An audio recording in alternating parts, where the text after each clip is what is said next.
ఓ అబ్బో అబ్బో అబ్బో! సతీష్ కుమార్ తీయక తీయక వజ్రం తీసిండు నాయన. ఆ!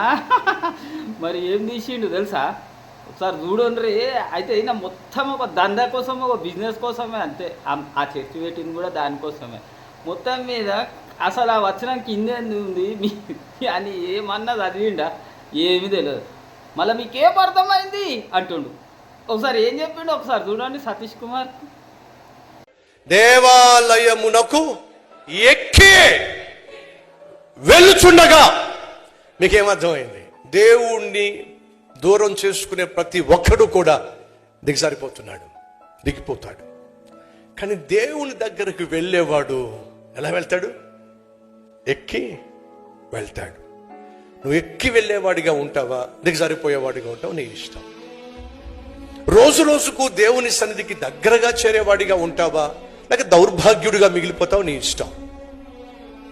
ఈరోజు దేవుని మందిరంలో ప్రత్యక్షమయ్యావు, వచ్చేవారం నువ్వు మందిరానికి వస్తావా?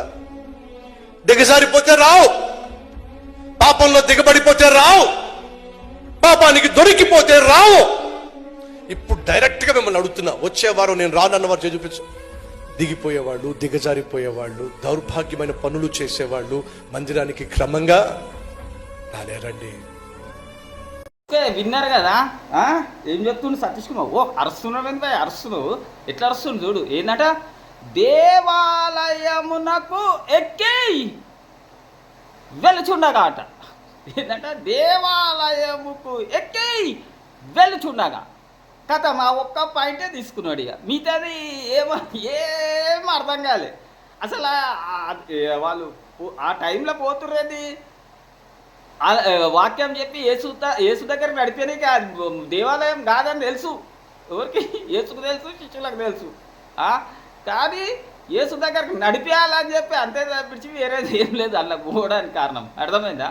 సరే, అయితే ఏంటంట? దేవాలయమునకెక్కి వెలుచుండగా అన్నాడు కాబట్టి సతీష్ కుమారు. అయితే మరి అసలు దేవాలయం ఉందా లేదా చూద్దాం. ఫస్ట్ ఎక్కి వెలుడు సంగతి తర్వాత. అయితే ఇప్పుడు యోహాను దర్శనం చూసింది అంతా ఆయనకన్నీ తెలిసిపోయినాయి కదా ప్రకటన గ్రంథంలో. కాబట్టి ఏం చెప్తుడు యోహాను 21వ అధ్యాయము 22వ వచనంలో ఏముందంటే, దానిలో ఏ దేవాలయము నాకు కనబడలేదు. ఏంటంట? ఇందులో ఒక్క దేవాలయం కూడా కనబడతలేట దర్శనంలో అసలు. అంటే సతీష్ కుమార్, హెబ్రోన్, మళ్ళీ ఎవరు ఈ హోసన్న ఎవరో అయితే చైతన్యం కట్టుకోరు చూడు, ఆ ఏ చర్చ్ కూడా కనిపిస్తలేంట. అరే ఇట్లాగా చెప్పొద్దు, సేమ్ ఈయన రూట్లో చెప్పాలి కదా సతీష్ కుమార్. కాబట్టి ఈయన ఎట్లా చెప్పిండు? దేవాలయమునకి ఎక్కాయి వెలుచుండగా అంట. ఏం ఫైర్ ఫైర్. అట్లా మనం కూడా అట్లనే చెప్పాలి. కాబట్టి ఎక్కుచుండడానికి అసలు ఆడ ఎక్కనీకి ఫస్ట్ ఎక్కి బోనికి ఇప్పుడు ఏమి లేదంట. దానిలో ఏ దేవాలయమును నాకు కనబడలేదు. సేమ్ ఈ సతీష్ కుమార్ అని మనం కూడా చెప్తున్నాం. Style same style. దానిలో ఏ దేవాలయమును నాకు కనబడలేదు అంట. కనబడలేదంట యువానికి దర్శన. ఏ దేవాలయం కూడా కనబడలేదు అన్నాక మీరు ఎట్లా చర్చిలు కట్టిర్రు? ఇప్పటి నుంచి వాళ్ళని అడిగితే చర్చిలు కట్టడానికి డబ్బులు ఇరి మందిరాలు కట్టడానికి ప్రకటన కదా 21-22లో ఏముందివా? దేవాలయం కనబడట్లేదంటే మీరెందుకు అడుగుతుర్రు? దేవాలయం కట్టడానికి డబ్బులు అని అడుగురి. అర్థమైందా? ఇప్పటి నుంచి వాళ్ళని అడిగితే ఇదే మాట చెప్పుర్రి. ఎందుకు అడుగుతున్నావు? అసలు దేవాలయమే కనిపిస్తలేదంటే మళ్ళీ నువ్వు దేవాలయం కట్టడానికి డబ్బులు ఎందుకు అడుగుతున్నావు అని అడగారు. ఇప్పటి నుంచి ₹1 ఎక్కర్ర వాళ్ళకి. అర్థమైందా? పునాదులు కలిపోలే. ఇది షార్ట్ మెసేజ్ కాబట్టి దీన్ని లాంగ్ మెసేజ్లో వివరిస్తా చూడు, సూపర్ ఉంటుంది. మరి ఎక్కడ పోవాలంటే నా దగ్గరికే పోవాలి అసలు. అర్థమైందా? సరే, సర్వాధికారి అయిన దేవుడు ప్రభు గొర్రెపిల్లయు దానికి దేవాలయం ఉన్నాడు. సరే, ఆయననే కాపరై దేవాలయం అంట. అది ఓళ్ళంటే మీకు అర్థమైపోయింది అది నేనే అని చెప్పేసి. కానీ సరే నేను చెప్తా తర్వాత సంగతి. మరి అసలు ఆ 3వ అధ్యాయంలో ఏముంది? చదువుకోరు, మంచిగా చదువుకోరు. ఏమాసి ఉంటుంది అంటే వాళ్ళు ఎక్కి వెలుచున్నప్పుడు ఆ టైంలో ఒక బిచ్చపాయనగా అనిపిస్తాడు. అర్థమైందా? అయితే ఆ బిచ్చపాయన ఏదో డబ్బు ఆశిస్తాడు ఉంటుందేమో శిష్యులు. కానీ శిష్యుల కాడ ఎడబెట్టిండి యేసుక్రీస్తు సమస్తం మీ బీదలకి ఇచ్చేసిండు. మళ్ళీ తిరిగి సమకూర్చుకోద్దన్నాడు. వాళ్ళ దగ్గర ₹1 కూడా లేదు ఇయ్యనీకి. అప్పుడు పేతురు అప్పుడు ఏమంటారు శిష్యులు? మా దగ్గర వెండి బంగారం లేదు కానీ ఇయ్యనికి లేదు కానీ, ఎందుకంటే యేసుప్రభు పెట్టలే కాదు. మా దగ్గర ఉన్నదే ఇస్తాము, ఆ యేసునామమే ఇస్తామని ఆయన స్వస్థపడతాడు. మ్యాటర్ అది. మ్యాటర్ అదైతే మనోడు ఆడ ఒకటే పాయింట్ తీసుకుని ఏంటి, దేవాలయంకి ఎక్కి వెళ్ళుచుండగానే ఒక్క పాయింట్ తీసుకొని ఇక కథం, ఇక స్టార్ట్ చేసేసిండు, మీరు మందిరానికి రండి అంతే. మిగతా కిందేం మ్యాటర్ ఉందనేది ఏమి తెలియదు. అంటే దేవాలయం అని కనిపించేసింది. కనిపించగానే ఏం చేసేసిండు, ఇక మా చర్చికి రండి, కల్వ టెంపుల్కి రండి అని చెప్పుకున్నాను అనమాట. మొత్తం మీద మళ్ళీ బిజినెస్ స్టార్ట్, మళ్ళీ దానికి మళ్ళీ అదే సర్వీసు. ఏం సర్వీసు గదే, పాపాలు ఇదే మొదటి సర్వీసు, రెండోసారి మీ పుట్టి బొద్దిన కాడికి ఒకటే సర్వీస్ విన్నారు అన్నది గుర్తుపెట్టుకో, రైటా. ఇది అందులో 3 అర్థం మీరు చదువుకోరు, రైట్. ఈ షార్ట్ మెసేజ్ కాబట్టి చదువుకోరు, నేను లాంగ్ మెసేజ్లో క్లియర్గా వివరిస్తా, సరేనా. సరే, మరి అగర్ నిజంగా ఇట్లా అది దేవాలయం ఉంటే ఎందుకు మరి ఇక్కడ శిష్యుడు ఎందుకు ఇట్లా అంటాడు? ఎలా అపోస్తల కార్యము 7వ అధ్యాయము 47వ వచనం ఏమని ఉంటుంది, అయితే సొలొమోను ఆయన కొరకు దేవుని మందిరం కట్టించాను. దేవుని మందిరం కట్టించాడు, రైట్. అదే దేవాలయం కట్టించినప్పుడు ఇನ್ನು ఎక్కే అంటాడు కదా. మరి అపోస్తలులు ఒకవేళ నిజంగా అది దేవాలయం అనుకుంటే ఈ మాట ఎందుకు అంటారు?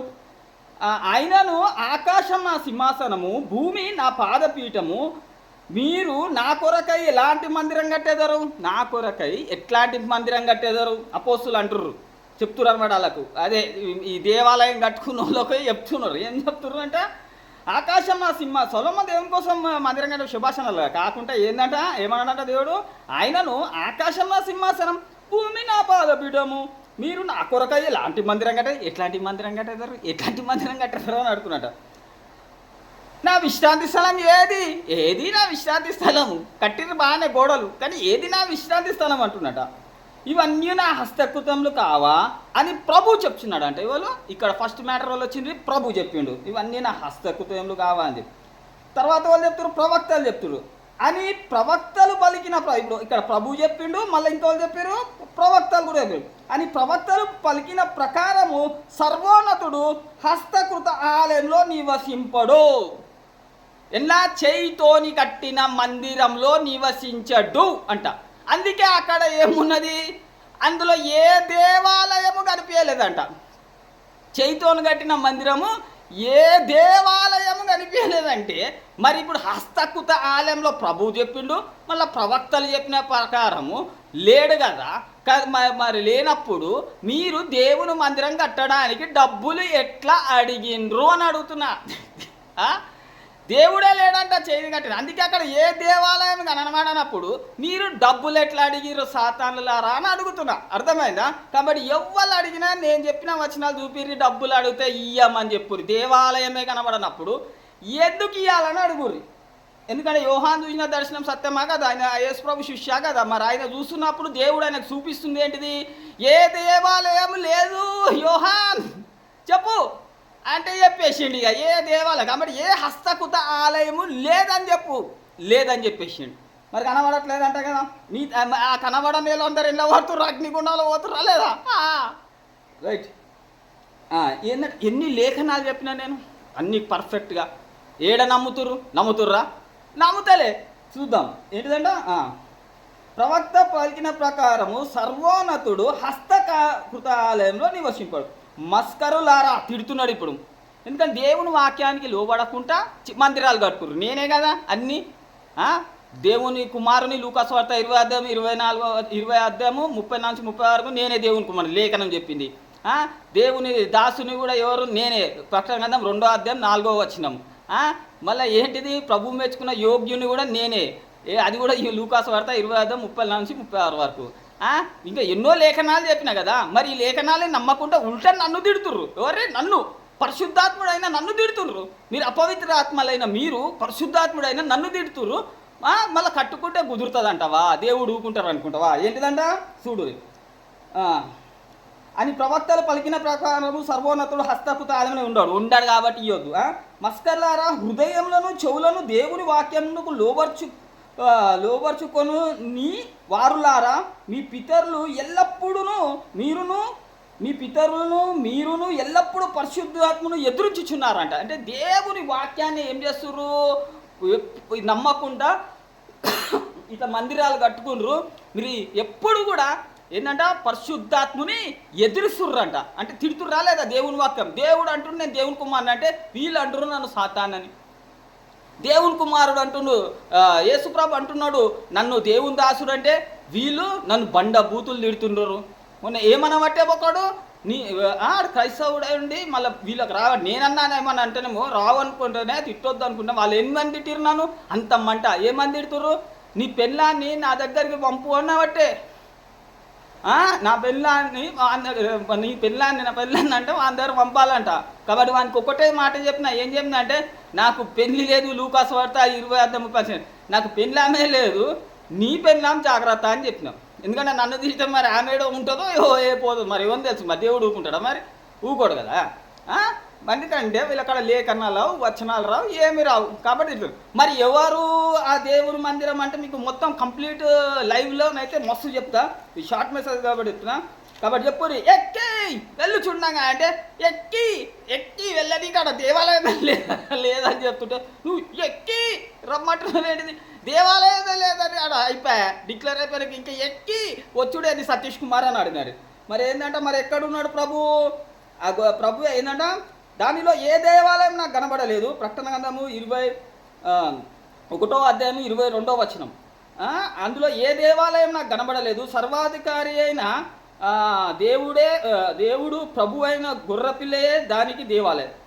ఏంటంటే దేవాలయం కనబడలేదంట. సర్వాధికారి అయిన దేవుడే ప్రభువు గొర్రెపిల్లయు దానికి దేవాలయం ఉన్నారంట. దేవాలయం ఉన్నారు. మరి ఎవరికి ఆ దేవాలయం ఉన్నారని చూసుకుంటే ప్రకటన గ్రంథం 22:4వ అధ్యాయంలో చూసుకుంటే ఆయన దాసులు ఆయన సేవించుచు ఆయన ముఖదర్శనం చేయుదురు, ఆయన నామము వారి నొసల్యందుండు, రాత్రికి ఎన్నడుండరు, దీపకాంతైన సూర్యకాంతిన వారికి అక్కర్లేదు, దేవుడైన ప్రభువే వారి మీద ప్రకాశించును. ఎవరు ప్రకాశిస్తురు? ఆయన ఎంబడి ఉంటుండు కాబట్టి ఆయననే వారికి కాపరై ఆయన దేవాలయం ఉన్నాడు కాబట్టి వాళ్ళు ఓలంట ఆయన నామం వారిని నొసలేందు ఉంటారట. వారి మీద దేవుడు ప్రకాశిస్తుండట. అది నేనే. ఎందుకంటే ఎవరికైనా నామం పెట్టమండి ప్రకటన గ్రంథం 14వ అధ్యాయం 1వ వచనం. ఆయన నామము ఆయన తండ్రి నామము నొసలు నిలికించేవన్న 1,44,000 మంది ఆయనతో కూడా ఉండు. వాళ్ళు శ్రీ సాంగత్యం అపవిత్రం కానివారు. కాబట్టి బైబిల్లో ఏదో అనిపించిందంటే ఇట్లనే మాట్లాడతామట. ఇప్పుడు మేనా ఒకటే పదం కలిపింది చదివింది తప్పించి కిందేముందని చదివింది ఆ సతీష్ కుమార్ చదవలే. కిందే ఏంటిది? ఒక భిక్ష అతనికి డబ్బులు ₹1 కూడా లేదు వాళ్ళ దగ్గర ఇయ్యనికి. ఎందుకంటే సమస్తం అమ్మి బీదలకి ఇమ్మన్నాడు యేసు ప్రభు, సమకూర్చుకోద్దన్నాడు. కాబట్టి మా దగ్గర డబ్బు లేదు, ధనం లేదు, కానీ మా దగ్గర యేసు నామం ఉంది అని చెప్పి ఆ నామంలో ఆయనని లేపి నడిపిరు. అది మ్యాటర్, మెయిన్ మ్యాటర్ ఆడ. కానీ ఆడ ఒకటే పాయింట్ పట్టుకొని దేవాలయములకు ఎక్కి వెళ్ళుచుండగా అని చెప్పేసి ఆయన చర్చికి రమ్మంటుంది. కాబట్టి సతీష్ కుమార్ చెప్పండి, ఏ దేవాలయము కనిపించట్లేదట. చెప్పు అట్లా చెప్పక రిటర్న్ అందులో ఏ దేవాలయము కనబడట్లేదని చెప్పు. సరేనా? ఇంకేంది వండే వేసుకో సతీష్ కుమార్. ఇది లాంగ్ మెసేజ్లో సూపర్ వివరిస్తా, ఫేస్బుక్ లైవ్లో వివరిస్తా. సరేనా?